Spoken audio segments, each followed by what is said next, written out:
تھوڑی کرکٹ تھوڑی سیاست کے ساتھ میں ہوں ایاز خان۔ آج کی ویڈیو میں ہم آپ کو بتائیں گے کہ ڈونلڈ ٹرمپ نے اپنے ہیلی کاپٹر گرائے جانے کا مختصر سا بدلہ لے کے نیمے ہو کے نکلنے میں عافیت کیوں سمجھی، اس کی وجہ کیا تھی، اور ایک اور بڑی امپورٹنٹ چیز ہے کہ ڈونلڈ ٹرمپ کا موازنہ پریزیڈنٹ جمی کارٹر سے کیا جا رہا ہے، اس پہ بھی بات کریں گے، اور پھر ایک وہ تاریخی جملہ جو جمی کارٹر اور جنرل ضیاء کی گفتگو کے دوران آیا تھا وہ بھی آپ سے شیئر کریں گے، وہ کیا تھا اور کیوں تھا۔ وہ تو شروع کرتے ہیں ڈونلڈ ٹرمپ صاحب کی اس پہ جوابی کارروائی پہ۔ وہ کہتے ہیں کہ 20 اہداف کو نشانہ بنا لیا اور جوابی کارروائی ہماری ختم ہو گئی ہے، اور 20 اہداف میں ہوا کیا ہے کہ ایک مواصلاتی ٹاور کو نقصان پہنچا ہے اور 2 واٹر ٹینکس تباہ ہوئے ہیں جو پانی سپلائی کرتے تھے شہر کو۔ یہ ٹوٹل لاس ہے اس میں ایران کا۔ اور حملہ کرنے سے پہلے ڈونلڈ ٹرمپ ایران کو بتاتے ہیں کہ بھئی میں حملہ کرنے جا رہا ہوں، اپنی تیاری کر لو، ظاہر ہے تم نے ہمارا ہیلی کاپٹر مار گرایا تو اب یہ تو نہیں ہو سکتا کہ ہم آرام سے بیٹھ جائیں، اس لیے حملہ کرنا ضروری ہے، اور وہ ہو گیا۔ اور اس کے بعد انہوں نے کہا جی بس اور کیونکہ میں ڈیل کرنا چاہتا ہوں۔ ڈونلڈ ٹرمپ کی اب حالت یہ ہو گئی بھی ہے کہ ان کی پالیسیز کو ایرانی اب ڈکٹیٹ کرا رہے ہیں، ایران جس طرح سے چاہ رہا ہو رہا ہے۔ پھر ایک اور بہت بڑی کمزوری ڈونلڈ ٹرمپ کی جو سامنے آ رہی ہے کہ نیتن یاہو ان کی بات ماننے کے لیے تیار نہیں ہے۔ جب نیتن یاہو کو انہوں نے روکا جوابی کارروائی سے، ایران نے اٹیک کیا تو نیتن یاہو اس پہ رکے نہیں، انہوں نے جوابی کارروائی کی، اس پہ بہت زیادہ وہ ایک ان کی گفتگو بھی ہوئی تھی بڑی ہارش، اور وہ پبلک بھی ہوئی، اور اس کے بعد پھر دوبارہ یہ بھی کہا جا رہا ہے کہ شاید انہوں نے خود ہی کہا تھا کہ تھوڑا بہت کر لو نیتن یاہو سے، لیکن اس سے ان کا امیج بہت بری طرح متاثر ہو رہا ہے۔ وہ امیج جس میں وہ کہتے ہیں کہ اپنا ہر فیصلہ میں خود کرتا ہوں، یہ کوئی مجھے ڈکٹیٹ نہیں کر سکتا، میں چونکہ ڈی جے ڈونلڈ ٹرمپ بابو ہوں تو ہر دھن میری مرضی سے بجتی ہے اور کوئی بجا نہیں سکتا۔ پھر جمی کارٹر سے موازنہ کیوں کیا جا رہا ہے، یہ بڑا امپورٹنٹ سوال ہے اس وقت۔ مسئلہ یہ ہے کہ جمی کارٹر جب پریزیڈنٹ تھے تو ایرانی انقلاب ہوا 1979 میں۔ جب یہ انقلاب ہو گیا، آیت اللہ روح اللہ خمینی آ گئے ایران میں، اس کے بعد شاہ ایران کو امریکہ نے کینسر کے علاج کے لیے پناہ دینے کا اعلان کیا امریکہ میں، اس پہ ایرانی قوم بپھر گئی، احتجاج شروع ہو گیا، اور ایرانی سٹوڈنٹس نے امریکی امبیسی پہ دھاوا بول کے اس پہ قبضہ کر لیے۔ وہاں 52 امریکی موجود تھے اس وقت امبیسی میں، اور اس کے بعد بڑی کوششیں کی جمی کارٹر نے، ایران کے اثاثے منجمد کر دیے، ان کی اس پہ پابندی لگا دی، ان کی اس پہ سینکشنز لگا دی، لیکن ایران پیچھے نہیں ہٹا۔ اور پھر انہوں نے فائنلی ایک فوجی آپریشن کا آرڈر کیا کہ وہ ان کو یرغمالیوں کو چھڑا کے لایا جائے، اور اس میں 8 امریکی فوجی ہلاک ہو گئے اور وہ ناکام ہو گیا آپریشن۔ تو 8 تابوت جب امریکہ میں آئے تو جمی کارٹر اس کے بعد سنبھل نہیں سکے۔ رولا یہ تھا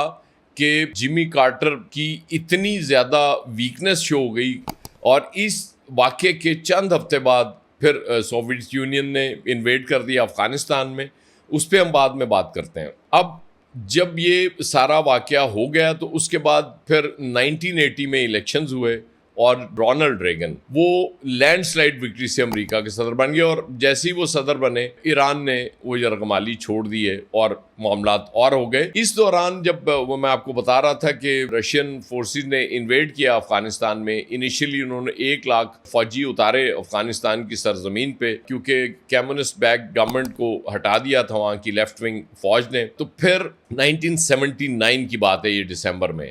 اس کے بعد جمی کارٹر نے فون کیا جنرل ضیاء کو، جو اس وقت ظاہر ہے پریزیڈنٹ بھی تھے، اور انہوں نے ان سے کہا کہ $400 ملین میں آپ کو امداد دے رہا ہوں، اس کرائسس میں آپ ہمارا ساتھ دیں۔ تو جنرل ضیاء نے ایک تاریخی اس پہ جملہ کہا تھا کہ دس از اے پی نٹ،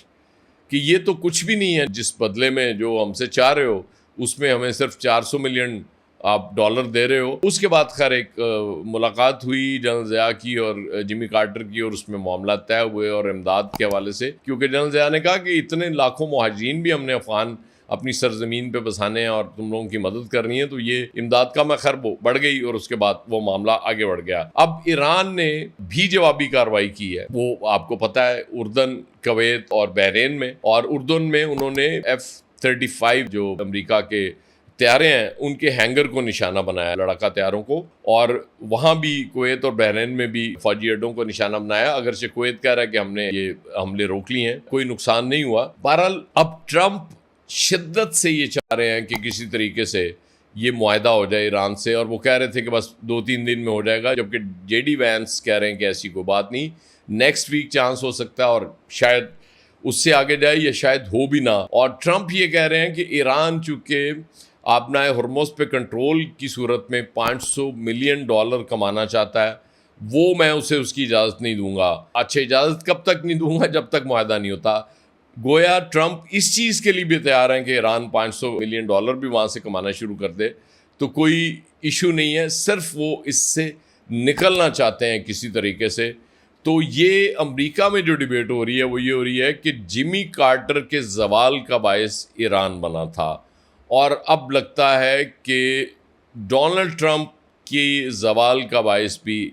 ایران بننے جا رہا ہے۔ تو ایران سپر پاور کے دوسرے پریزیڈنٹ کو تباہ اور برباد کرنے جا رہا ہے۔ ٹرمپ صاحب کو اس ٹریپ میں آنے سے پہلے سوچنا چاہیے تھا، جو کہ وہ نہیں آئے۔ جمی کارٹر کے بھی اس دور میں امریکہ کے ایران کے ساتھ تعلقات بڑے اچھے تھے، خمینی کے ساتھ بھی تعلقات برے نہیں تھے امریکہ کے۔ جمی کارٹر کے معاملات ٹھیک چل رہے تھے، ان کو لگ رہا تھا کہ چیزیں سموتھ جائیں گی، لیکن جب شاہ ایران کا معاملہ آیا تو پھر ظاہر ہے ایرانی قوم چونکہ اس وقت بہت غصے میں تھی، تو وہ ایک غلط فیصلے نے جمی کارٹر کی صدارت ختم کر دی، اور ایک غلط فیصلہ ایران کے خلاف جنگ میں اسرائیل کے کہنے پہ، ٹرمپ کے شریک ہونے پہ اب ٹرمپ کا زوال نظر آ رہا ہے۔ تو یہ دوسرا پریزیڈنٹ ہوگا جو ایران کی وجہ سے